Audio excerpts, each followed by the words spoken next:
Spooky, spooky Sunday. How are we doing, everybody? We're back rocking and rolling with Sammy the Man McIntyre with Moving the Chains podcast. Hope we're rocking and rolling on the star-studded Sunday edition, post-Halloween. We had great games yesterday. We had upsets.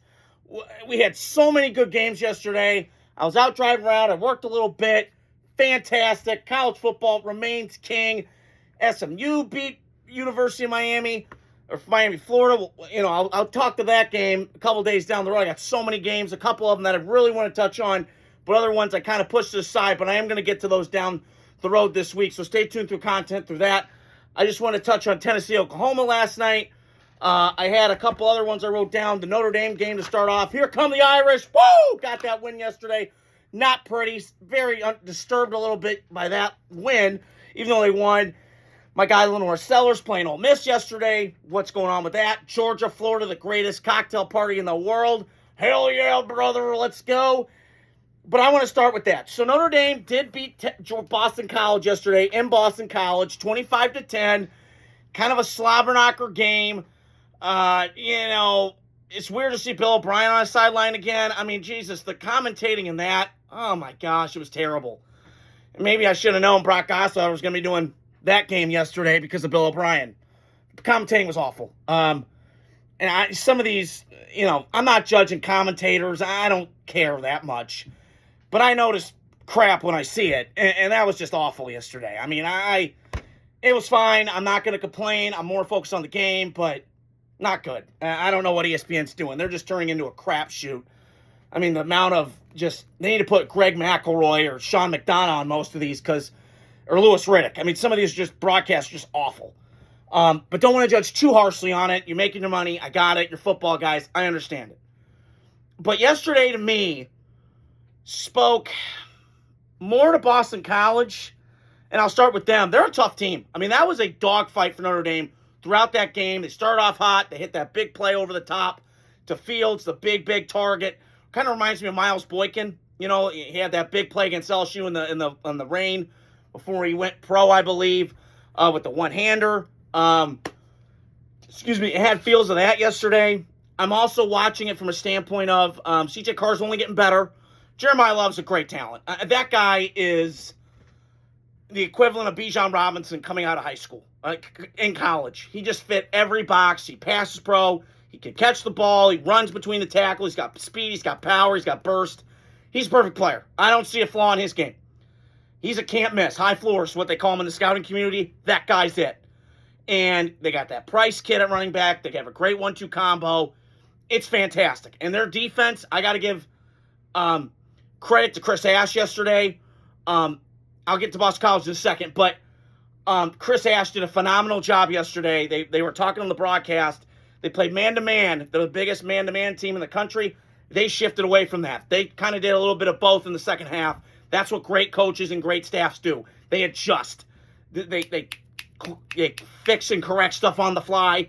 And I saw that yesterday. They were running a lot of man. Then they said, okay, let's kind of do a little bit of both. Play some man-to-man, play some zone. And they did that, and it was fantastic yesterday. And it did take them a while to kind of get going, but this is what teams do. Good teams do that. They ended up, takes them a little bit of time to get the train on the tracks, and then once it's on, it's freight train, and it's an avalanche, and it's going to be hard to stop. And I thought yesterday they did a good job. Notre Dame now, they kind of can get some breathing room. I believe they do play a game. I don't know who they're playing yet, but they're playing. So they got some time. They can they can recoup, get this thing rolling. So great win for Notre Dame yesterday. Here come the Irish. Woo! Nice win yesterday. And they moved up a little bit in the rankings. Boston College on their front, I thought they played a tough game yesterday. Made it really hard for Notre Dame. But eventually that talent that Notre Dame has exceeds Boston College's. I do think Bill O'Brien's going to get that program turned around. It's just hard, man. I mean, you're in the East Coast. A lot of those kids are going to they're going to the Rutgers. They're going to the Marylands. They're going to schools like that in that region. So you're going to have a hard time in that. I didn't think they played hard. They've been entertaining. I thought last year they were more entertaining with that Tommy Castellanos kid that did transfer to Florida State with that great upset against Alabama first week of the season. Just love watching Paul Feinbaum just crash out. So they got some room to grow. going on a really bad losing streak. They beat Furman. Who cares? I'm not jumping the gun on that. I mean, they beat Furman. Who cares? I don't even know if that's a school. Is it? I don't know. Don't really care. But I will say I was impressed by Boston College, their fight, their toughness. But they just ran out of gas. And that's what kind of teams that are still trying to find their footing kind of do. So, great win for Notre Dame. Still a little bit disappointed. I just saw a lot yesterday, and I'll talk about this on the games I'm going to talk about today. And it's great to have you guys on, by the way. Is I just saw a lot of stupid shit football yesterday. Dumb football. Penalties that were just stupid. The Miami game. The guy's down, whistle's blown, he hits him. I mean, it's just, I can't make this up. A lot of fights yesterday. And again, it's scrappy. It's competitive. It's competition. It's football. Between the lines. I got all that. But this is just stupid football. I mean, it's out of bounds. The play's over, and he's hitting them out of bounds. I mean, it's just cheap shot stuff. I didn't love that yesterday. As a football person that watches football and talks about this for a living on my podcast and just watching it on the loop, got 3 football podcasts. I got to try and come up with ideas to talk about. That was really alarming yesterday. Was not a fan of that. Just too much stupid shit football yesterday. I was not a fan of that. And speaking of which, I want to talk about the game I want to touch on second was Oklahoma-Tennessee last night in Neyland. That was one of the cool sights I've ever seen. The black and orange of Tennessee. Let's go. That was fired. Neyland was rocking. It was Oklahoma. It was Tennessee. It was SEC. Under the lights. Top 25 matchup. 18 against 13. It was fantastic. My takeaways from that game. I want to start with Oklahoma. John Mateer's awesome. Brent Venables really turned that program around from stinking Lincoln. What happened to that? Leaving in the middle of the night to USC. Did he? I don't know. Turned that program around. It took him a little bit of time, but I'm seeing the fruition of its labor. They're getting that program right. John Mateer is fantastic. He's got a Baker Mayfield feel to him. I was thinking about this today. What he reminds me of, he's fantastic. Love John Mateer. Love watching him play. He's a gamer. He's tough. Guys buying to him. I'm watching him get in the huddle at the end of the game. They all believe in him. That's a quality that you got to have as a quarterback. And I thought he did a terrific job last night. In their defense, I know the box score said 465 yards allowed, but they were stifling Tennessee last night. And that Josh Heupel offense, the way they spread you out, the way they get you on the move, got to cover every inch of grass. I've mentioned that before. I was just blown away last night by Brent Venables' defense. They were winning the lines of scrimmage, which is key in football. And I just was impressed with Oklahoma last night. They still keep their hopes alive. But yeah, that was a really impressive win by Oklahoma. And on the Tennessee side of things, that was hard last night. And Joey Aguilar has been very good all year long with his decision-making, 19 touchdowns, 7 picks. His deep ball is better than I thought. I mean, I almost texted John Middlecoff, who's a scout. I'm like, why is somebody talking about Aguilar? I mean, he to me, and I heard this on the broadcast last night, Herbstreit talked about this. When he was at App State, the deep ball wasn't really his thing. But through coaching, through development, got his mechanics right, I see the growth. And I see that this kid could be, and if he does go out, who knows where he'll get drafted. But I see an NFL quarterback. I see a guy that makes good throws, runs an NFL offense with Josh Heupel, and just runs it with ease. I mean, I feel like they're better than they were last year with Nico. And Josh Heupel's an offensive guy, former quarterback at his alma mater, Oklahoma, that he faced last night. So I do think Tennessee is going to be okay. They're unranked now. They fell out of the rankings. A shame last night. But that was a good test last night for Tennessee. They've been through this twice now. And listen, they're what, 8-3? The only teams they've lost to is Bama. You know, that happens. They usually every other year they beat Bama at home, but don't beat them at Bryant-Denny. It happens. Okay. You lost to Georgia. Okay. At some point, you're going to break through the wall. Okay. Peyton Manning took years to beat Tom Brady. Eventually, at some point, he burst through it spread open like the Red Sea, and he got the win against Tom Brady. Okay. This happens in sports. Okay. There's just some guys have your number. I don't know. And then they lost to Oklahoma last night. So it is a little bit of a hurt on their season, but I take away from this going, Josh Heupel's good at Tennessee. They're getting players. They're recruiting well. They look like an SEC team. They're a factory. They really are. So I'm not going to be hyperbolic in my approach of what happened last night in Knoxville. They're going to be okay. I love their receivers. I love their offensive line looked okay last night. Joey Aguilar, good job by Oklahoma kind of getting them off a spot. They won the line of scrimmage last night. So good for Tennessee, or good for Oklahoma last night. And for Tennessee side of it, they're going to be okay. Hard loss, but very successful season, I would say. Didn't lose the teams that you were supposed to beat. You lost teams that probably you were going to lose to, in Tennessee, in Alabama, Oklahoma, and then Georgia. So I'm not too jumpy of the gun on that. The second game I wanted to touch on was South Carolina. Lenore's Big Game Sellers, my guy last night. It was not pretty. I watched most of that game last night. Ole Miss against South Carolina, going into Oxford to play Ole Miss last night. What an atmosphere. I've got so much things bucket list-wise I want to do. Going to an SC game is on top of it. Going to a bunch of these atmospheres, I got to go to most of them, okay? It's on my list, okay? Having said that, though, I want to touch on it from both standpoints.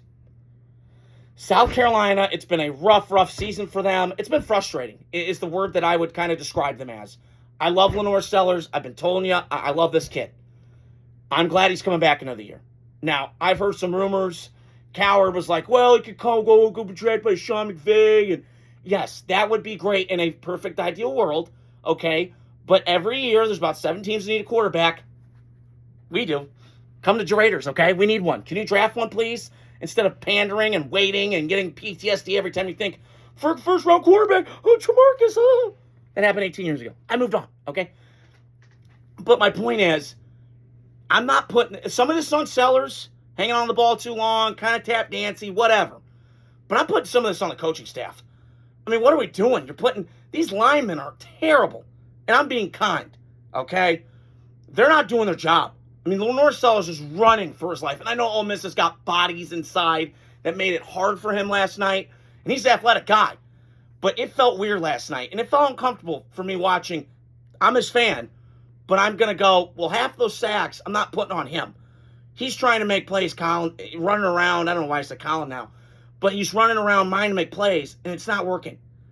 So, again, I still believe he needs to come back another year. He's only a sophomore, I believe. Redshirt sophomore. He'll be okay. Come back another year. Get this thing going again. Get some momentum. Fix up some stuff. They're going to be okay. South Carolina's a good program. Okay? Shane Beamer's done a nice job. They've beaten top 25 teams. This is not a bum program. They know what they're doing. It's just been a rough year. It hasn't been what I expected it to be. I love their track start. Nick Harbor's fantastic.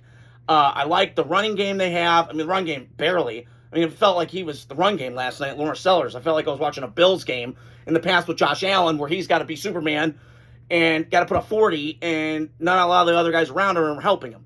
So I kind of felt like he had that burden last night to really carry of South Carolina, and that was not good last night. But I will say with South Carolina, they're going to be okay. Lenore Sellers come back next year. They're probably going to be a top 15, 20 pick in the draft. He'll be okay. And on the Ole Miss side, Lane Kiffin, I know temptation's the devil, but I will tell you this right now. If I'm him, I'm not leaving one damn bit. I would not leave. I know Miami's calling. I know Penn State's calling. Dolphins, I mean. I know Penn State, Florida, LSU. I ain't leaving. Because you're doing stuff at that program that has not been done since Goodfellas was released. And that was 1990. Okay, they had a graphic on last night. I thought that's what I wanted to talk about today. Was they have not been they've been 8-1 3 times in 5 years with Lane Kiffin at the helm. Okay? They'd only had that one time in whatever, from 90 to 2020. One time they've been 8-1. That's fantastic. And he's doing this. Listen, Ole Miss can get talent. Mississippi's, it's the South. Come on. I mean, we know this. But to get them to 8-1 has been fantastic. He's one of the best offensive minds in the country. I've said this before. There's 2 guys in college football that I love watching SEC-wise in terms of offense. Heupel and Kiffin. Those 2 are fantastic. They know what they're doing. They're former quarterbacks. They get the position. They're guys. It's fantastic. And watching this Fernando Chambliss, him operate it feels like Jackson Dart last year. You're getting a lot of run. You're getting a lot of pass.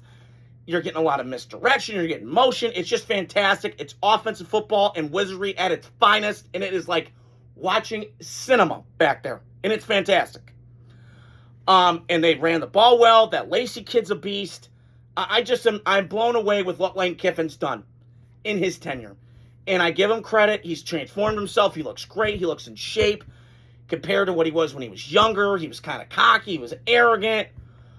He looks fantastic. He really does. Maybe the hot yoga's working. Maybe I got to try that. I don't know. Middlecoff tried it. I could try it. But he looks fantastic. And good for Ole Miss starting 8-1. They look incredible. I think they still have to play Georgia. Maybe they already, they already have. Okay, I'm tripping. They have already played Georgia. They blew that game. I don't know, it happens. But the other thing and this just drives me crazy. One more thing on the Ole Miss thing. I want to touch on one more game. I am literally blown away. And the SEC is powerful. I'm not disputing that. It's probably up there with one of the best conferences in college football in the land. I got it. But I need to send Greg Sankey, the commissioner, a message. Stop putting these Citadel games late in the year. What are we doing? I'm watching that highlight this morning, and they say, well, they got a bye week, and then they play Citadel. What? No. Why are we playing Citadel? What are we doing? We need to play Citadel and whip their ass first week or second. What are we doing? I never understood that with the SC schedule makers. This is dumb. It's literally moronic, is what it is. I mean, schedule Mercer in that early in the year. What are you doing playing in November? That's just dumb. I'm sorry. I never understood that. But hey, I don't make the call. Some things never change, okay? Something has to change, okay? I don't get it. And it wears me out. I don't understand it. Because, like, Nick Saban did this for years, where he would, play a cupcake before he'd play Auburn. Why don't you just play Auburn? Get the cupcake out of the way early. I don't get it. I don't know. Beats me, but it is what it is. Last but not least, the greatest cocktail party in the country yesterday. Georgia upended Florida again. 45 wins unranked for Georgia against Florida, or against unranked teams, excuse me. And Florida beat Georgia for maybe the 7th time. Feels like they've beaten them a lot. And I will say this. I have one word for Georgia. It's like I said about the Lions. Elite. They are fantastic. That's a great program. Kirby Smart's taking this program to another level. Gotten them 2 natties out of it back-to-back for the NIL. I love him as a coach. He's like Saban. All the little details matter. People go, oh, no, it doesn't. Yes, it does. Go watch an Alabama practice. Those details matter. Tuck your shirt in. All that stuff. It's little minute details, but it ends up adding up on game day. Jimmy Johnson once had the famous quote, we make practice like hell so the games feel like heaven. That's what it is. Okay? And I'm watching Gunnar Stockton. He's really impressing me. The touchdown he had where he pumped it, the guy ran a sluggo, he saw it, faked the safety. That was awesome quarterbacking yesterday. And he's distributing the ball. He's not just force-feeding it to one guy. He's spreading it around like a point guard. He looks awesome. And this run game's clicking. Their offensive line's massive. We already know that. It's Georgia. They get great high school talent. It's a great state to do it. But watching that yesterday really showed me Georgia can do this. And they are elite. And I mean elite. They are one of the best jobs in college football. If that job were to open, you take that tomorrow. Got the resources. Everything's in line. And I will say this with their team. They are resilient. They're tough. This has been hard for them. I wish they would start off a little bit better early in games so they wouldn't always have to put themselves in this. But Florida gave them a dogfight yesterday. And I will get to Florida in a second. They played. That was a classic SEC game. Georgia, Florida. Tough, hard-nosed, helmets flying. It felt like backyard football a little bit. It just felt fantastic. And it was great. And Georgia's going to be in the playoff, man. I'm sorry, people that don't like Georgia. You're dumb. I see them going back again. Now, how far they go, I don't know. And maybe they need to win a natty again. But I think as long as Kirby Smart's there, they're going to be in the driver's seat to win their portion of the SEC and them to just run it. They just are a fantastic program, well-coached, great players, elite. That's the one word, elite.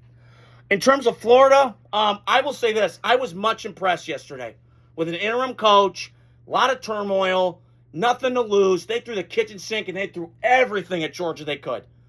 And listen, DJ Lagway, I think he's another guy, like Sellers, needs to come back another year. I still see some stuff that I watch with him mechanically. Throws a pretty ball, footwork's okay. That's another part I would work on his game with. Was kind of footwork's a little out of whack. I do like him as a prospect, and I think he's very talented. But I've been saying this for years with SC quarterback play. A lot of it's talent, and I understand that. Johnny Manziel, Cam Newton, Tebow, all these guys had talent. You have to show me the skill. And I think with DJ, I think that he's got it. But he's got to get a little better at the leadership thing. I saw yesterday. I know it's a minute thing, and I know people are going to freak out. But I watched that stuff closely, and he was kind of holding himself down. I didn't love that. Got to be better with that. Got to get the footwork better. Everything else about DJ, I think Florida's good. I think they got that Baugh kid looks fantastic. They got that George Gump guy from Chicago. He looks good in the transfer. They got dudes everywhere. Florida played hard yesterday. And that's all you can ask for when you got an interim coach. Play hard. Don't quit. And they didn't yesterday. But Georgia, like I've said before, they're a resilient football team. The Cardiac Dogs. And they just know what they're doing. And I think they've done a fantastic job with this program. Kirby and his staff. It's been remarkable. So, great day of college football. I'll touch on more games. NC State upsetting Georgia Tech. Dabo losing, which was funny as all get out. And just a bunch of other stuff. But stay tuned throughout the week. Scary, spooky Sunday. We're going to have a great day of football. Raiders playing later. Green Bay's playing a little bit. We got football. It's getting down to the nitty-gritty time of it. Hope you guys are doing well. Adios. Spooky Sunday. Godspeed.